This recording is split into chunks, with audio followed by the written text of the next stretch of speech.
Hello dear friends, the YouTube channel Litecity welcomes you once again, and we are here discussing a series of most important dramas of English literature.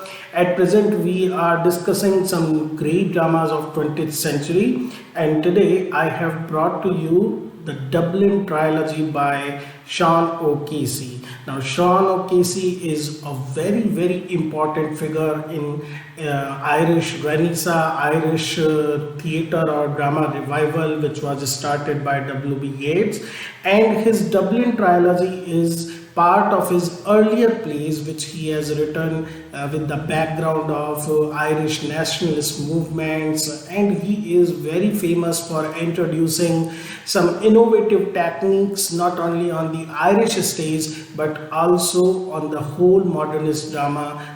Quite influenced, he was influenced by techniques of Ibsen and other French movement of that time. I hope this chapter will enhance your knowledge about Irish drama and English literature as a whole. Okay, dear friends, before starting these three plays related with Dublin Trilogy, let's have a brief background information regarding Sean O'Casey. He stands out as one of the major figures of the Irish literary renaissance.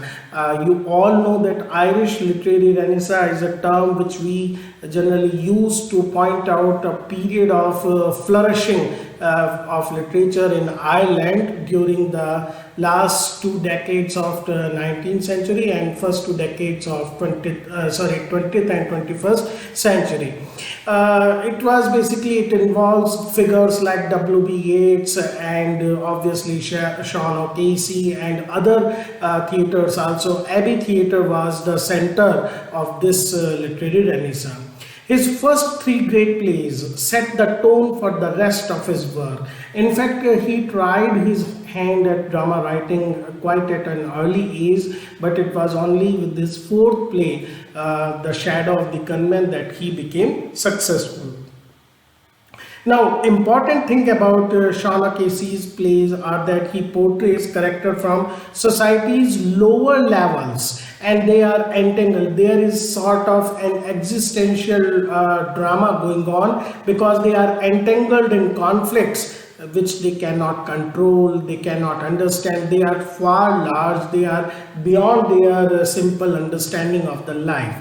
The political struggles of modern Ireland with its struggle with political and military struggle with Britain, its search for Irish identity, which we beautifully see in James Joyce's works. They are central to his early works, which is essentially naturalistic in drama. Naturalism in literature or drama was once again a product of the end of we can say this 1880s or 1890s. We can find it in Zola and in England Hardy. They were writing their novels in this particular tone.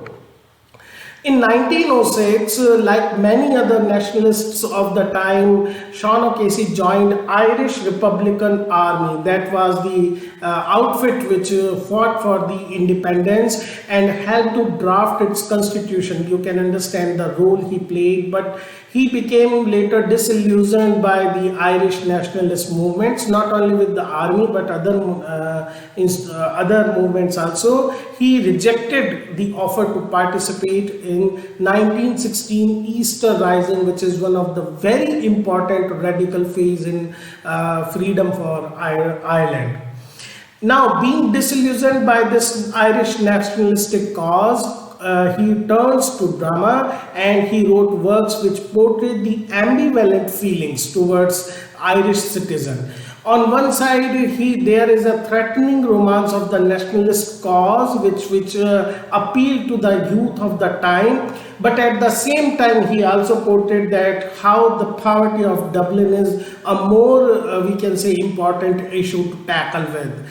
Now, apart from the Dublin Trilogy, the three plays which we will discuss today, other and later plays include anti-fascist, anti-war, fantasy works like The Silver Tassie, The Star Turns Red, The Bishop's Bonfire, The Drums of Father Ned, and his last play, Behind the Green Curtains. So his contribution to Irish and English drama in general is very important.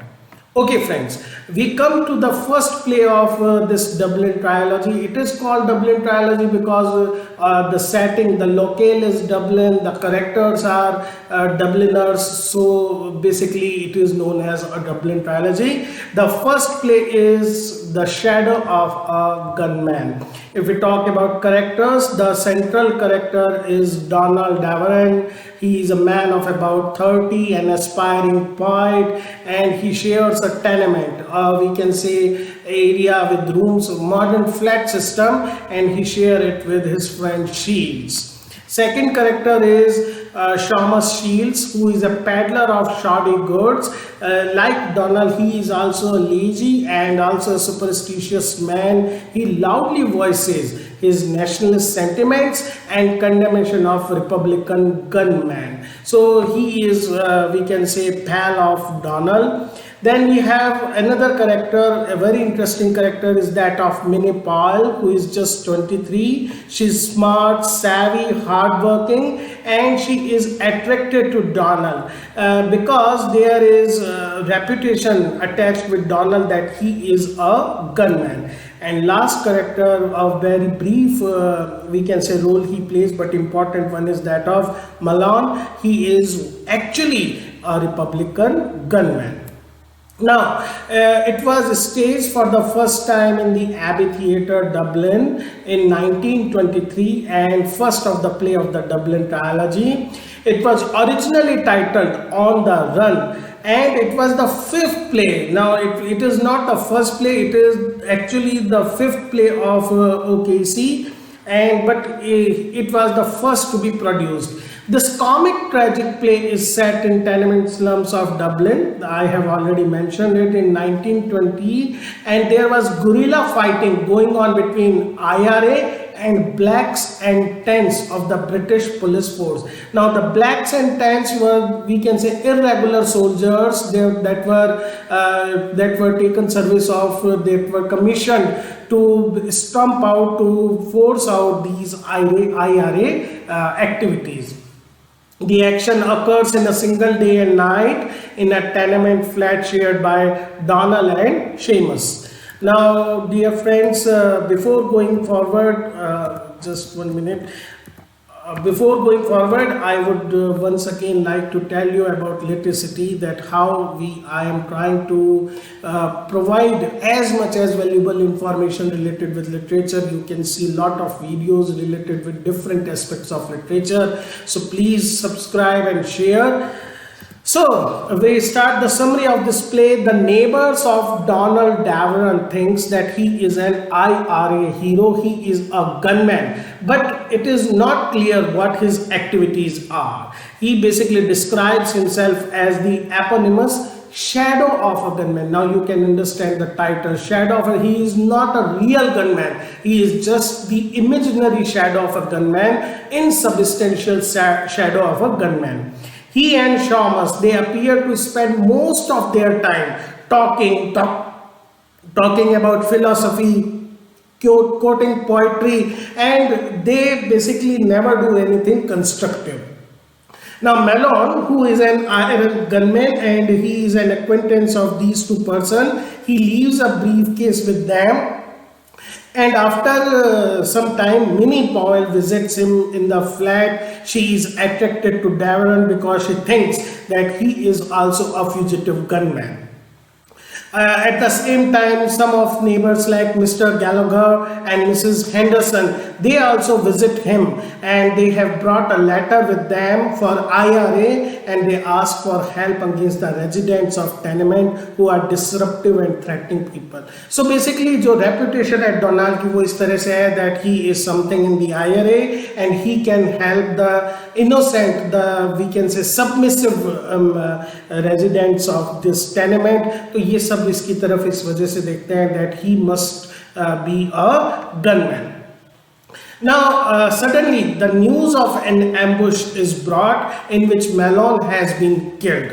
Now, they both are basically very much worried about this news, and Davron and Shamus, they become nervous because when they open the bag that Malone has left with them, they find out that it contains bombs. So they are basically very much anxious because they think that British soldiers, when they raid the area, they will be caught and they will be put into the prison. Now the real we can say true color or the cowardice of these two characters are on the display.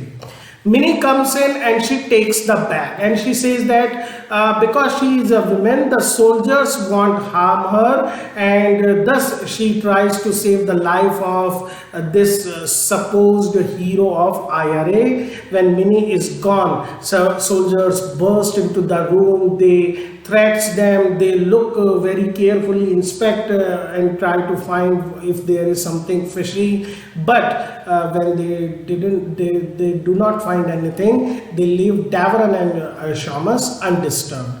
And now after some time, another neighbor, Grigson, Mrs. Grigson, she enters and tells Davron and Shamus that Minnie has been arrested because she was found with the bag that carried the bombs. They already are basically very much dismayed by this news, and the military truck in which Minnie is taken to the prison, it is ambushed by the IRA, and when Minnie jumps off the truck in an attempt to escape, she is shot dead by the IRA itself. So it's a very tragic irony because IRA basically this outfit thinks that Minnie is also a part of this vehicle, the members of the vehicle, and she is shot by the very institute, the very IRA for whom she was serving. Now Davron and Shamus, when they are told of this, they are left to reflect that they are the ones who should be dead and not her, and that the two of them are mere poltroons. They are very cowards and poets rather than true fighters. In fact, what basically Sean O'Casey tried to present here is that Donald believes that poetry can help in conquer challenges, but in the end realizes poetry and the arts are not useful in the real world, especially during war. So this was the first play. The second play of the Dublin Trilogy, which is most famous of his Sean Casey works, is Juno and the Peacock. Now Juno and the Peacock, if we talk about the characters, Jack Boyle, he is the peacock in the play's title, and he is called Peacock by his wife Juno because like a peacock he struts around in a showy way, but he does nothing useful. He is a totally useless fellow. His wife Juno, she is the most important character of the play. She is also nicknamed Juno because of many momentous occasions which occurred in June. She was born in June, met and married Jack in June, gave birth to her son Johnny in June, and in fact, like the mythological Juno, the queen of gods, she also, we can say, the queen of this tenement household, because up to the end it is she who takes care of everyone. Johnny is their son and he has already lost an arm in Easter Rising. He is a disabled person, and Mary, their 22-year-old daughter. These are the main characters, the Boyle family, and there are some minor characters also. If we talk about the summary of the play, it was first staged at the Abbey Theatre in 1924, and it is set in early 1920s after the we can say the Easter Rising. Irish Civil War period is going on, and its action takes place in the living room of a tenement apartment of Boyles, who are a Catholic family. Jack Boyle, he spends most of his time drinking in pubs, and there is no sort of working for him. Mary and Juno, they are discussing the newspaper account of murder of Robbie Tancred. Now Robbie was an Irish Republican. He has been shot. Soon afterwards, she hears her husband and his crony, Joxer Daly, who is just an opportunist, they are singing on the stairs.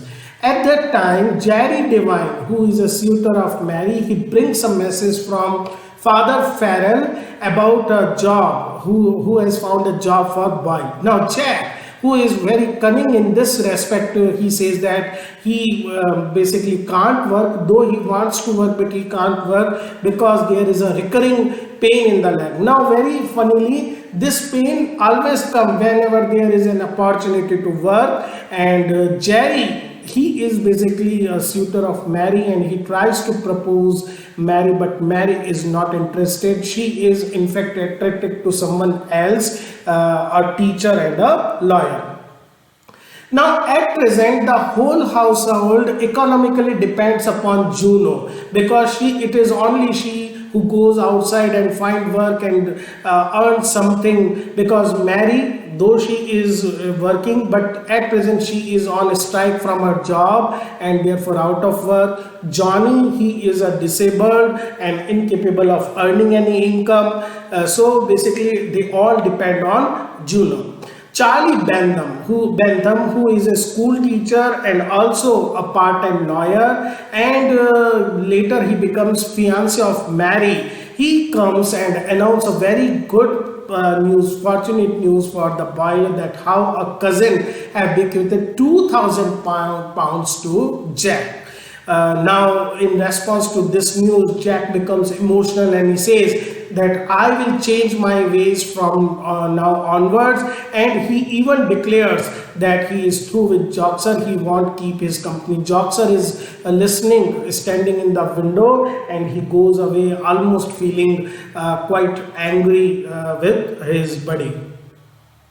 But within only a few days of learning of the inheritance, Jack begins to spend foolishly a large sum of money. Though in his hand he doesn't have the money, he purchases things on credit, furniture, suit for himself, and gramophone. Now, Joxer, once again, the opportunist, he serves as his agent for loans based on expectation of the inheritance they will have in future. While the family, they are along with their neighbor Mrs. Madigan, they are celebrating an evening of drink and song. They are interrupted by neighbors who are going to the funeral of Tancred, who has recently been shot by the British Black and Tan. Mrs. Tancred also comes there, and they feel quite, we can say, in a embarrassing situation, because our young boy has been murdered and they are enjoying. Now, the tragedy strikes when Boyle finds out that Bentham, who is just a, we can say, part-time lawyer, he has drafted the will in such a way that all of Boyle's distant cousins are eligible to receive a portion of the property. So the sum is divided in so many persons that the legacy becomes quite worthless. Now, Bentham, when he realizes that Boyle will not have the money, he leaves England. He breaks his engagement with that girl, and Mary, she finds out that she is pregnant, and this news that she is pregnant before marriage, she is shunned by her male relatives and all former suitors. Joxer and Nugent, who is a tailor, they arrive when they learn that Boyle will not receive the inheritance, and Nugent has arrived to get the suit that he sold to Boyle on credit. Mrs. Madigan also comes to collect £3 she lent him, and when they are not able to pay, she takes the gramophone with away. Jerry Devine now, he once again proposes to Mary, and he says that he is willing to forget that Mary once jilted him, but when he comes to learn that Mary is pregnant, he also leaves. Now, two men arrive. They have arrived to remove the new but still unpaid for furniture. Along with the two men, Johnny is alone at home. He feels that a bullet has been hit his chest. Two armed Irish enter and accuse Johnny of informing on Tancred, that it was Johnny who basically became the cause of Tancred's death. Johnny's pleas of innocence are in vain. He is dragged out and shot. Mrs. Madigan informs Mary and Juno that police are waiting below and requesting Juno to identify the body, which obviously is that of Johnny. Juno and Mary leave and they vow never to return to wordless Boyle.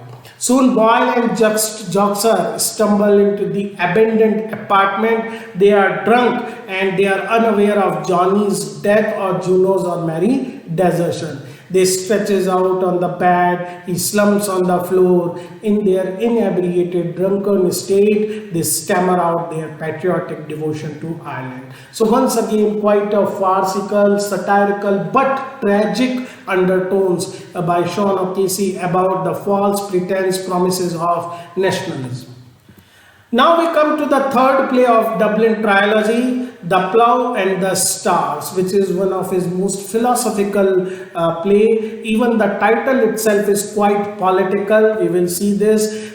First, let's look at the character, Jack Litero. He is a self-obsessed man. Despite just being a bricklayer, he wants to have a command position in the Irish Citizen Army. Now friends, Sean O'Casey himself was once part of Irish Citizen Army.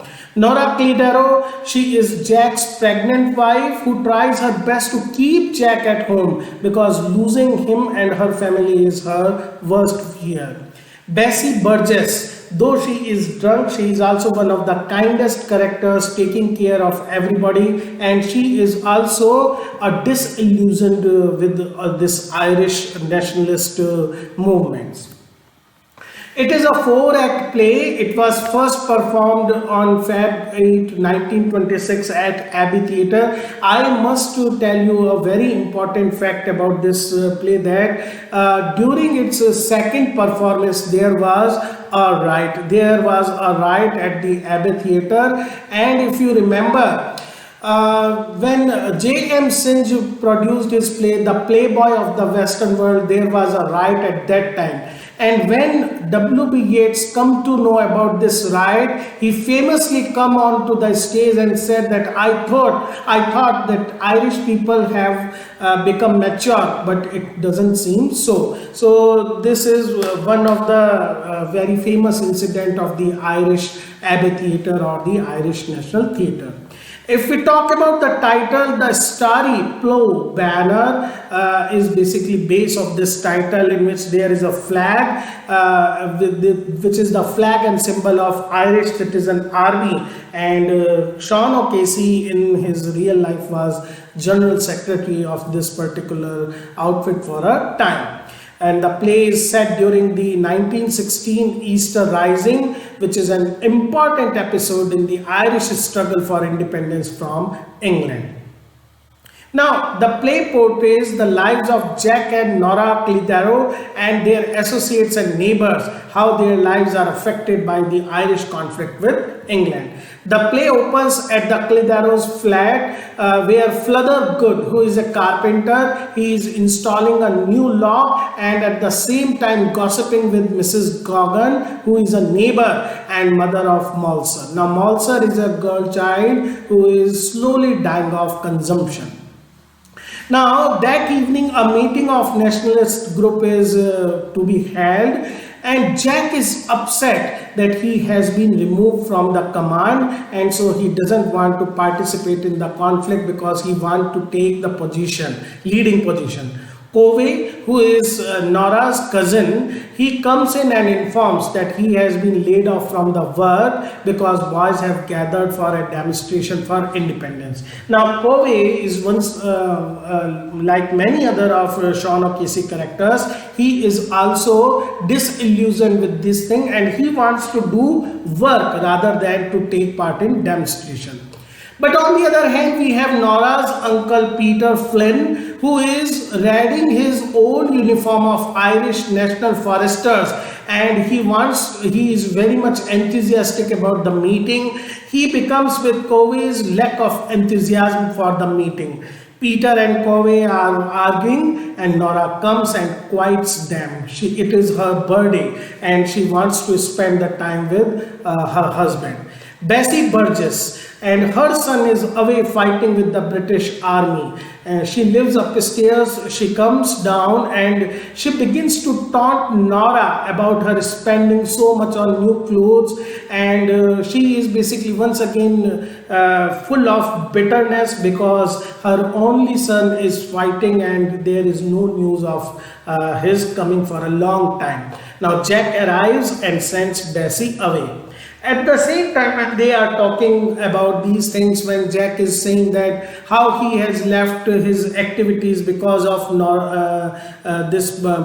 his wife Nora, Captain Brennan, he knocks on the door and he says that he wants to see Commandant Clitheroe. Now Jack is surprised because he is not aware that he has been promoted to the post of commandant. Nora admits that yes, a letter arrived earlier and she burned the letter so that Jack would separate himself from ICA. Now furious with Nora for this act, Jack departs with the captain for the meeting. Now Nora is not able to understand Jack's devotion to a political cause and why he has always wearing this military style kind of dress. The second act actually was itself a single act play, The Cooing of Doors, and it takes place in a pub which is situated somewhere near a ground where a political rally is going on, and a shadow of a man can be seen. Unnamed man is addressing the crowd and rising them with his speeches. Inside the pub, Rosie Redmond, who is a prostitute, she complains to the bartender that the meeting is bad for business because all men are basically engaged in this particular meeting. And dear friends, let me tell you that it was because of this particular scene that the riot basically started. Peter, Fluther, Covey and other members come and leave again and again in the intervals and drinking their part. Fluther and the Covey squabble about the merits of the rebellion. Fluther is obviously in favor of the rebellion while Covey is not so much interested, and Rosie takes Fluther's side. Jack also arrives with Captain Brennan and another Irish rebel, Langan. They proudly display both the Plow and the stars, which is the banner of ICA, and the Irish tricolor. Drinking together, they vow to die for England. Now the third act takes place on Easter Monday, which is the opening day of Easter Rising.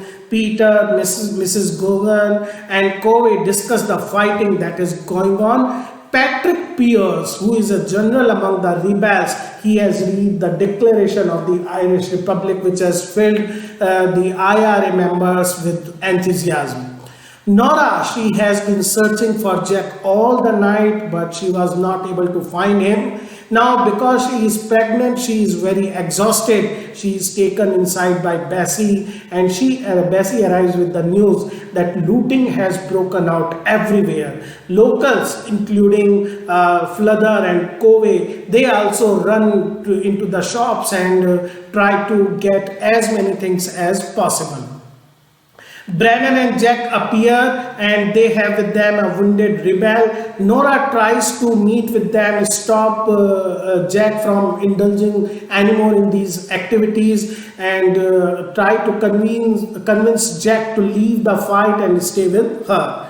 Captain Brennan derides Jack that how he is influenced by his wife, and he pushes Nora away and exits with other soldiers.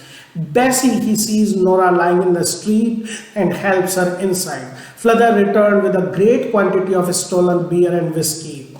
Now Bessie and Gogan is desperately looking for a doctor for two reasons. Malser, her condition is getting worsened minute by minute, and Nora has gone into the labor. Fluther, he is too much drunk to fetch one, and Bessie herself tries to find a doctor.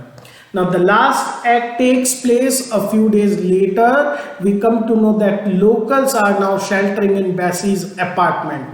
Malser has died, Nora has had a stillbirth. So those tragedies have basically darkened every face.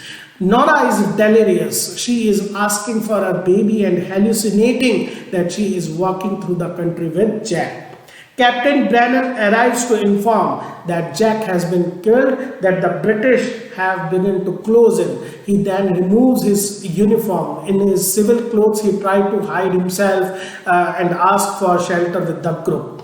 Peter and Covey, they are shocked at the prospect of the British people finding a volunteer and IRA member with them and thus assuming they all are guilty. Fluther tells he hears British soldiers coming up the stairs and suggests to resume their card game as if there is nothing wrong. Two British soldiers arrive to announce that they are searching for a sniper and escort all the Irishmen to be detained elsewhere. They also find the coffin of Malser and allow only one person to carry it out. Now, after these men have gone, only people left in Bessie's home are Bessie, who is asleep in her chair, and Nora. The sound of gunfire startles Nora from her reverie and she screams for Jack and for her baby. Nora runs to the window and screams for Jack. Outside, soldiers shout at her to get away from the window because anyone in the window is being suspect of being a sniper. Bessie tries to take her inside. In the ensuing struggle, a bullet hits Bessie in the back. Failing to return to reality, Nora makes tea while Bessie dies on the floor. Mrs. Gogan takes Nora away just as Nora begins to realize what has happened. Two British soldiers return, convinced that they have shot the sniper until they see that they have accidentally killed Bessie. As the shelling outside intensifies, signaling a final British assault on the rebels' stronghold in the GPO, the soldiers sing an army tune. Thus the play ends. Okay, dear friends, we have seen the Dublin Trilogy. Some very important plays are coming in next videos also. Please keep watching, sharing and appreciating the hard work, and also kindly suggest those things which can make these videos more worthy of your time. Thank you, dear friends.